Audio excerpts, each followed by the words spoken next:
Pool, I'd have a can of methane there to. Well, I do know one thing. I know this old sailor, what you call it, plays guitar down there with us a lot of times. His little grandson, they was down there at Houghton's Camp, and they had a life preserver on him and let him wade out with the local boats there. And he was wading out, playing back and forth, and everything. And they was all up there cooking, on the bank, and, just having a big time, just having a party. And he was shivering. He had his come up there to his mom, and he was sort of shivering with that wet life preserver on, because he'd been playing in the water about 3 years old, I guess. Anyway, she took his life preserver off. Well, they looked around, they couldn't see him nowhere. He'd been waded off in down water and drowned. We took that life preserver off of it, and they got him out, and they didn't even try to give him. They waded out there and found him, and got him out within just 3 or 4 minutes. And got him waded off, and it hadn't been 3 or 4 or 5 minutes. And they got him out, and they just let him die. That sailor worked down there at that time. The old sailor, retired sailor. Yeah. He said if they'd let me, he said they wouldn't even let me touch him. He said I could have saved that kid's life. Well, I don't understand. They committed murder if they didn't try to save him. That's right. They wouldn't even, they didn't even let that sailor let me do it. Brain dead like after 3 or 4 minutes. They wouldn't let him. And he wanted to give him, mouth-to-mouth resuscitation and pump him, and pump that water out of him, but they wouldn't do it. They didn't let him. He told me he'd do it about a week after that happened. And I asked old Jenkins of that. This boy's daddy lived across the street from him. And I told him, I said, damn, I said, he said that sailor told me they could have saved that kid. And he said, I don't think they could. He said, I think within 4 or 5 minutes. He said, that sailor been in the Navy 40 damn years. He knows a lot about grounding people and bringing them back. He's been in the Navy that damn long. He said he could have saved that kid. I told Jenkins, I told Billy, I said, they could have saved him. That old boy probably saved him. He was about a 60-year-old man. They wouldn't let him through it. Called paramedics. Paramedics came down and came out to me. I hate vacuums. That kid hadn't been in there, he had never even, hadn't no color exchange or anything. He hadn't been in there that long when they got him out. Just hadn't played off in that ground. A lot of times a child at that age go into shock. You know what I'm talking about? When they go into shock, it's just like they just quit breathing, and they don't suck that much water in. See what I'm talking about? Because they're in shock. And they not got that much water in their lungs to be asphyxiated with water. You know what I'm talking about? Drowned with water.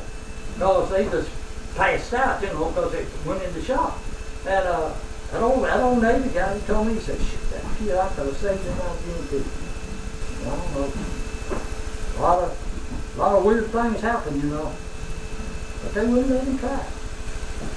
He said, they refused to let me try to even save that kid. And he said, I know good well I could have saved that kid. He said, I brought that kid back. I could have pumped him and blowed in here, held his nose, blowed in his lungs. He said, I'd have turned him up there and beat him on his back, and I guarantee you I'd have got the water out of him, squeezed him a little bit. He said, I know just how to do it. A tube of toothpaste. Pump that water right out of him. Squeeze the last of it out.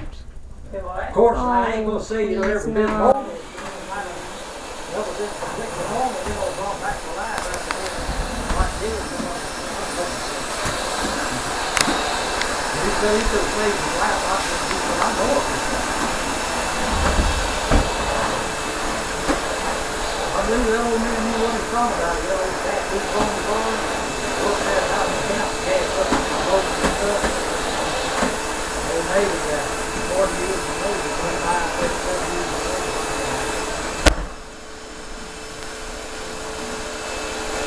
He said, I know him. He said, I've seen him brought back men, grown people that have been drowned. I've seen him pump it out of them and bring them back to life. They've been in the water a long time. They've been in there a long time. He said, man, they still bring them back. They'll bring them back to life. He said, I know I could have brought that kid back. He said, a child can take it a lot better than you can. They can take that unconsciousness better than a grown person can. Because he's already grown and fully developed and everything. Not like a child, 3 or 4 year old. Yeah, he said, I could save that kid's life. He said, I know. Babies can swim at birth. Well, that's what they say. They swim in the womb. Well, Yeah. I see, I Some out I there. just got through building all them houses up there on Clark, that big old house up on Clark Mountain, and I was 50 years old. We was down there at Howden Scamping. This old one-armed guy, he had one arm cut off way up here at his shoulder, and lost it. In a sawmill, messing around the sawmill, got cut up real bad on his arm, had to take his arm off, took it off way up here. And boy, he was stouting out of it in that right hand, he was stout, boy, whoo, strong. And one day we pulled up there in that jet boat. I was 50 years old, but I was a stack of muscles then, boy, and I was 50 years old. And that old one-armed guy, do you ever remember him, Sherry? That one-armed guy worked at the house. I went up there, I said, I do. huh? I don't think so. Yeah. He seen me come walking up that pier. I said, I'm not doing that jet boat up front. He said, okay.